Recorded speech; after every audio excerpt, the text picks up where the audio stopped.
Alright, what's going on guys, this is Chris and welcome back to another Modern Warfare 3 commentary. Today what I have for you is a 31-4 regular team deathmatch on the map Lockdown.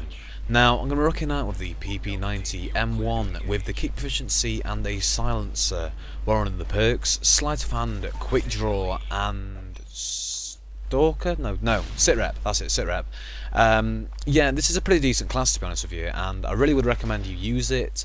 I've got quite a few decent gameplays actually using it myself, and this is one of the better ones.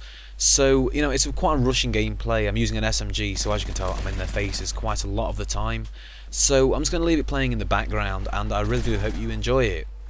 So what we're going to be talking about with you guys today is the equipment, well, the setup, should we say, not equipment, the setup that you have, and does it all matter really? Now, this is something that's on the mind of a lot of people, because I know this personally. I mean, you're always wanting to have the best setup possible because you think it's going to make you a better player overnight. It's going to dramatically change your playstyle and make you like some sort of a superhuman at this game. Because who wouldn't you know want that? And just after they get rid of the ammo on this, just after this here, watch this streak using the MP9 and the sniper. I don't know what it's called. I don't even use it very much. But anyway, it's quite a nice streak. Actually, the MP7 is a very good secondary as well. So, getting back to the setup that I was on about anyway. So, starting off with televisions or TVs or monitors or whatever you want to call it really. I personally play on a 24-inch monitor now. I used to play on a 22, now I play on a 24. I personally think a monitor, does it really matter? To some extent. I've got a 46-inch TV in my room on the wall. I used to play on that, and ever since upgrading to the 22 I got one hell of a lot better, I'm not gonna lie, purely because I think it's, as you look at the TV you can sort of see it much easier. If you're closer to the TV you're much better with a smaller screen. If you're a long way away from the 40-odd inch you may be alright, but I just find, I don't know why, I don't know if there's a reason, but I just find it easier to react to situations when I'm playing on a smaller monitor, hence I do better. So yes, I would say the monitor does to some extent matter, depending on your playstyle.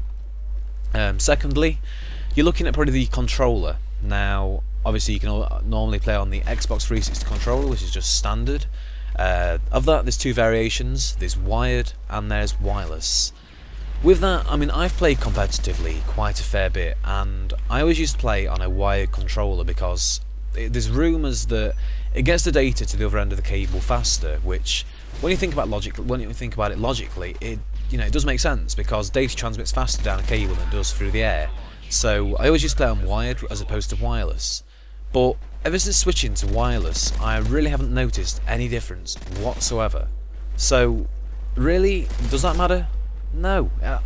Unless you're like an MLG pro that's playing at competitions all the time, I can't think of any reason why I'd want to go for wired. I personally don't use it anymore at all. I just use a wireless and just walk around as I'm doing it. So yeah, just go for the wireless. It doesn't actually matter whatsoever. And the next thing I'm going to be talking about is the control freaks, the FPS freaks.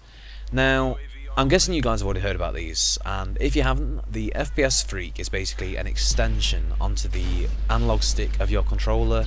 Now you can have it with either one or two extensions onto the controller, and what it's meant to do is increase the range of motion that you can get with the controller, and therefore you can react to situations faster, you can use a higher sensitivity to do things, and it's also meant to increase your accuracy. So I'll be honest, I do use one now. I'd never used to use one, but I did start using it as soon as I found out that my mate Item, or Richard, actually does use it, because if you haven't seen any of his gameplay, Jesus me, he is a beast. Really is an absolute beast.